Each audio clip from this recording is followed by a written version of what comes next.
Hoje à noite, quero que vocês abram comigo o capítulo 16 do Evangelho de Mateus, o capítulo 16 do Evangelho de Mateus, versículo 1. E eu quero falar hoje à noite sobre Jonas e a baleia.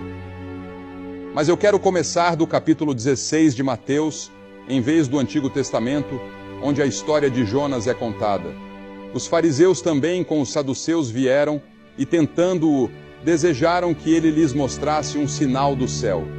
Eles queriam ver algo espetacular, algum sinal que provasse a eles quem ele era.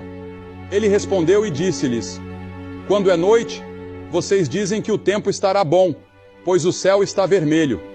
E de manhã, hoje, o tempo estará ruim, pois o céu está vermelho e sombrio. Ó hipócritas! Você pode discernir a face do céu, mas não pode discernir os sinais dos tempos. Precisamos ouvir isso hoje. Podemos discernir os sinais meteorológicos que vemos em nossos aparelhos de televisão, a previsão do tempo, as mínimas e máximas e as frentes que estão se movendo, e podemos muito bem prever o clima através das fotos de satélite que agora podemos tirar. E há muitos sinais no céu, pois os satélites estão circulando a Terra constantemente. Algo que nunca sonhamos há 25 anos, e agora temos. Estamos sondando os arredores de Saturno, já terminamos de sondar Marte e seguimos para o espaço sideral. Sinais no céu que podemos discernir. Podemos entender isso. Mas Jesus disse: vocês não podem entender os sinais dos tempos que apontam para a salvação, sinais dos tempos que apontam para quando ele voltar novamente, porque os sinais estão em todo lugar. Você pega o capítulo 24 de Mateus e lê. Pega o capítulo 21 de Lucas e lê. Pegue o capítulo 13 de Marcos e leia. E você verá 21 sinais que Jesus nos deu. E ele indicou: quando todos esses estão convergindo ao mesmo tempo, você sabe que sua redenção se aproxima. A paz mundial virá, a justiça social virá. Mas antes disso, haverá o Armagedom, e o homem estará prestes a se destruir quando Cristo voltar e for estabelecer um reino eterno. Quem vai derrotar o diabo? Quem vai parar as guerras? Quem vai alimentar os famintos? Ele. Jesus disse: você pode discernir os sinais meteorológicos, mas não será capaz. Você parece não entender o que está acontecendo no mundo. Ele disse: uma geração perversa e adúltera busca um sinal, e nenhum sinal lhe será dado. Seja-lhe dado, mas o sinal do profeta Jonas, e o livro de Jonas está cheio do sobrenatural. Havia um grande peixe, havia uma cabaça, havia um verme, havia um vento leste. Tudo isso preparado por Deus. E então houve o arrependimento de uma nação inteira, ou de uma cidade inteira, com mais de 1 milhão de habitantes. E como alguém disse, continua sendo um objeto de fé, não de explicação. Eu acredito nisso não só porque está na Bíblia, eu acredito porque Jesus confirmou. Se isso nunca aconteceu e Jesus disse que aconteceu, então isso traz um problema de credibilidade com Jesus. Se você acredita em Jesus, você deve acreditar na história de Jonas. E há uma tremenda verdade neste pequeno livro que eu gostaria de ter tempo para cobrir esta noite, mas não tenho tempo para todas elas. Ficamos tão preocupados quando chegamos ao livro de Jonas sobre o que estava acontecendo com os peixes que esquecemos sobre o que estava acontecendo com Jonas. Veja, Jonas estava tentando encontrar a vontade de Deus para a sua vida. Agora, a palavra de Deus para Jonas era muito clara. Deus disse: levante-se, vá a Nínive, aquela grande cidade, e clame contra ela, pois a maldade dele subiu até mim. Agora Jonas não gostou daquela ordem de Deus. Ele se rebelou só de pensar em ir a Nínive. Primeiro de tudo, não espero que ele tenha encontrado muito glamour em ser um pregador de julgamento dizendo: o julgamento vai cair sobre você. Mas a segunda e mais importante razão era que ele não queria que Deus poupasse Nínive. Provavelmente nunca houve um povo mais perverso, mais ímpio, mais imoral, mais violento do que os assírios que habitavam em Nínive. Ele disse: Deus, eles merecem o inferno, livre-se deles, mate todos eles. Foi assim que Jonas se sentiu. Eles eram tão perversos e tão terríveis, e tinham sido tão terríveis para seu próprio povo. Então, quando Deus deu a ordem para ele ir e pregar arrependimento em Nínive, diz que Jonas fugiu da presença do Senhor. Ele disse: eu simplesmente não consigo fazer isso. Ele disse: eu vou fugir de Deus. Eu posso me esconder de Deus. Então ele pegou um navio que estava indo para Tarsis. Agora, Tarsis era um resort à beira-mar, e ele pensou em deitar-se ao sol um pouco ao lado da praia e se divertir e deixar Deus enviar outra pessoa para fazer esse trabalho sujo de pregar julgamento em Nínive. Mas você sabe, o caminho da desobediência e do pecado sempre leva para baixo. Observe que diz que ele desceu para Tarshish, e isso leva à culpa, solidão, separação e inferno. E cada passo leva mais para baixo. Toda vez que você foge da presença de Deus, você está em apuros.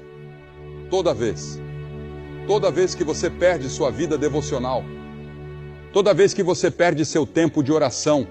Toda vez que você perde seu tempo de ler a palavra como um cristão, você está em apuros.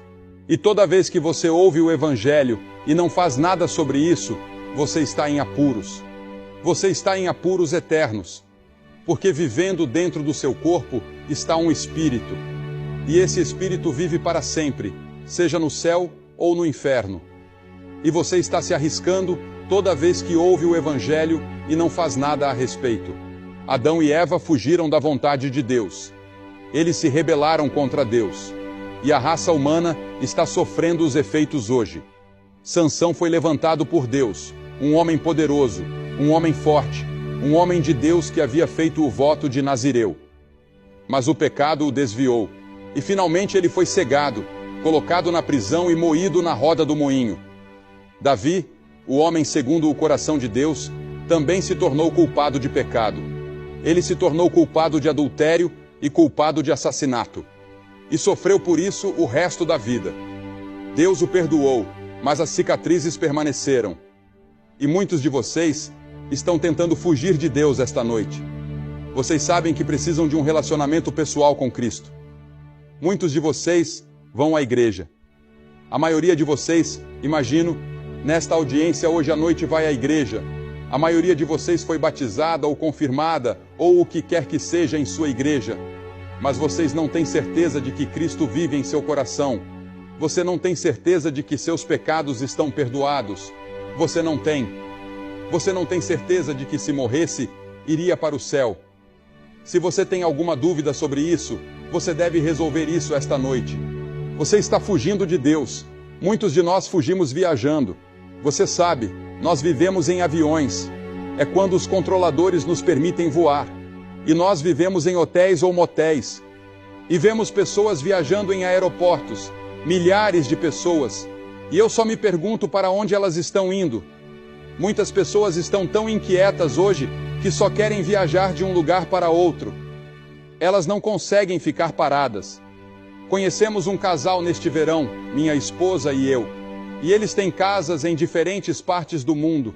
E eles disseram: somos tão inquietos, não conseguimos ficar em nenhum lugar por mais de 2 semanas de cada vez.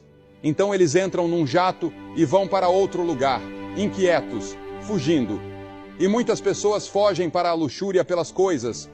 Você vê pessoas comprando apenas por comprar. E há muitas pessoas que se tornaram compradores compulsivos. Assim como são bebedores compulsivos, têm que comprar. Não podem ter dinheiro no bolso. Eles têm que gastá-lo. Não vou citar nomes, mas tenho certeza de que alguns maridos aqui podem estar pensando nessa linha, e esposas também. E então há pessoas que fogem para a obsessão do sexo. É tanto uma moda passageira quanto uma paixão. E hoje estamos cheios dela, saturados dela e ficando enjoados dela. Muitos jovens alemães estavam dizendo no verão passado, é citado na imprensa, estamos enjoados dela. Toda essa liberdade de expressão e permissividade. E muitos deles se voltaram para a violência para encontrar sua fuga. E então fugimos para o misticismo e o ocultismo, como Saul, que foi até a bruxa de Ender, em vez de Deus quando precisou de ajuda. Então há a fuga para o prazer. Aquela que vive no prazer está morta enquanto vive.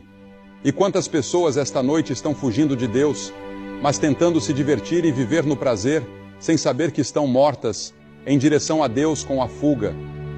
Mas a Bíblia diz: como escaparemos se negligenciarmos tão grande salvação? Qual é a salvação?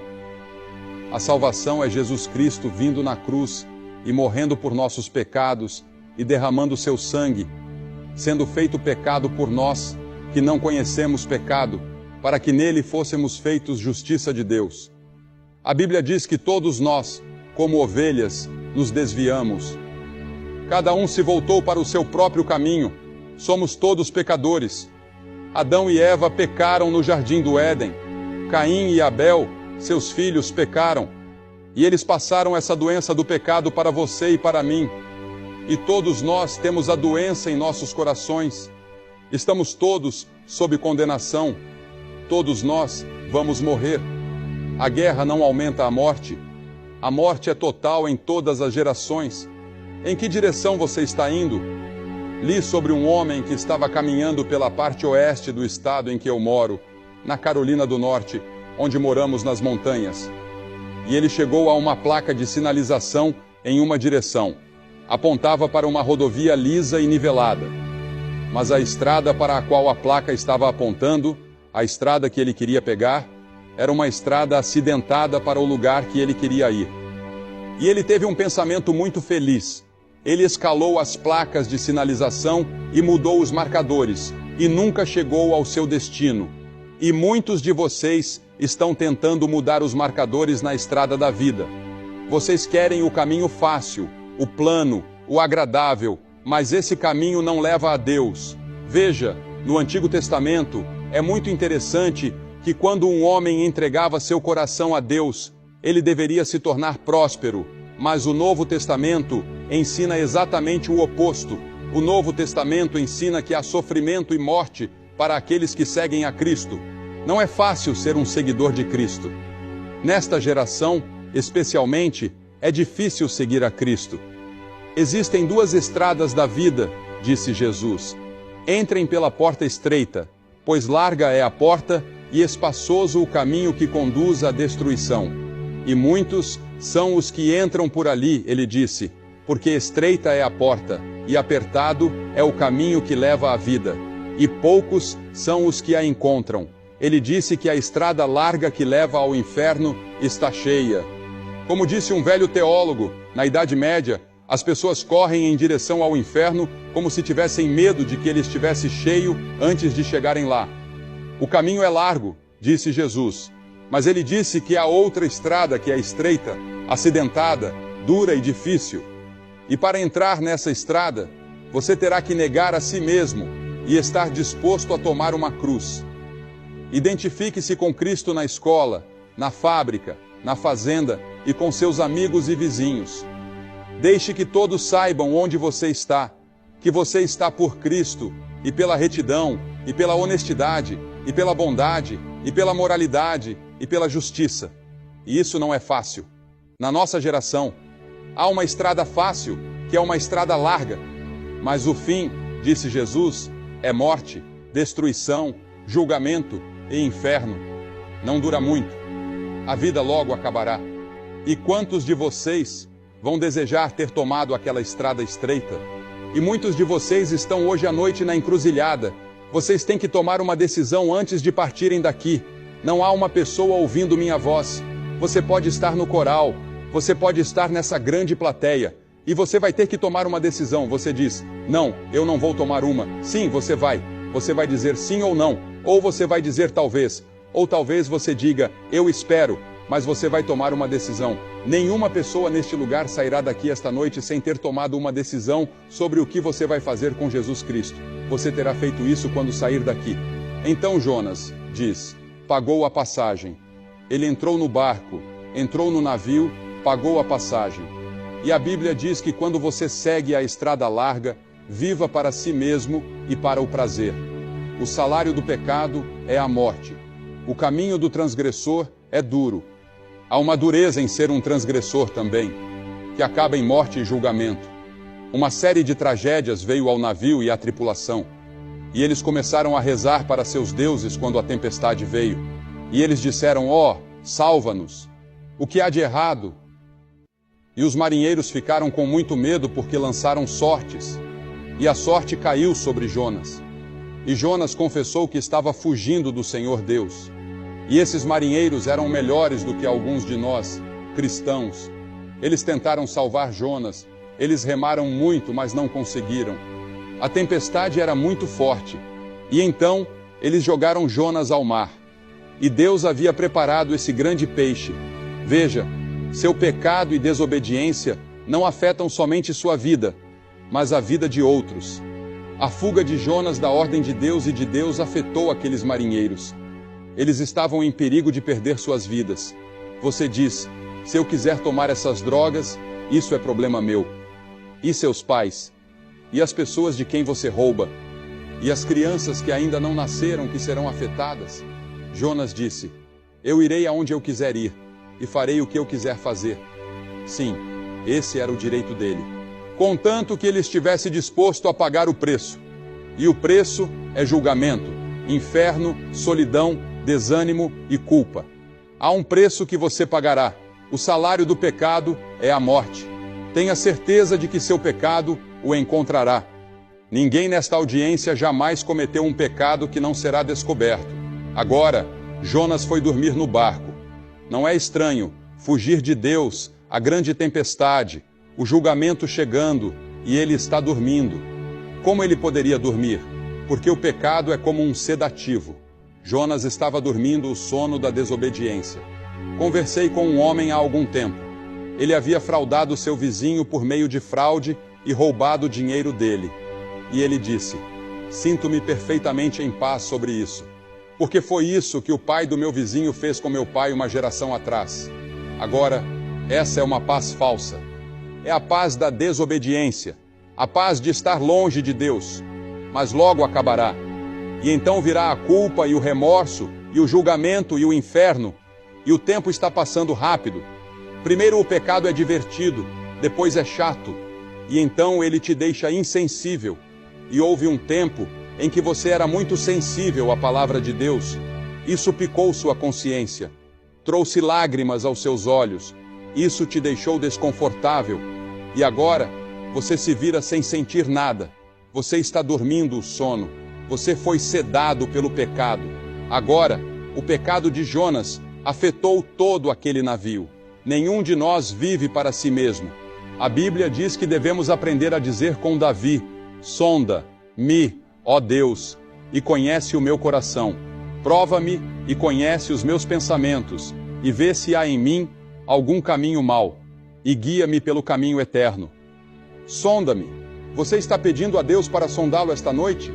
Você tem certeza de seu relacionamento com Deus? E você tem certeza de que seus pecados estão perdoados? Você tem certeza de que você vai para o céu? E a palavra do Senhor veio a Jonas pela segunda vez. Veja, Deus falou com ele pela primeira vez. Agora ele lhe dá uma segunda chance. Agora, isso nem sempre é possível. Quando o ladrão na cruz se voltou para o Senhor e disse: lembra-te de mim quando entrares no teu reino. Esse foi seu primeiro e único momento. Ele aproveitou aquele momento quando disse: Senhor, lembra-te de mim. E Cristo disse: hoje estarás comigo no paraíso esta noite. Há muitos de vocês assim. Este pode ser seu último momento, seu único momento para dizer sim a Cristo.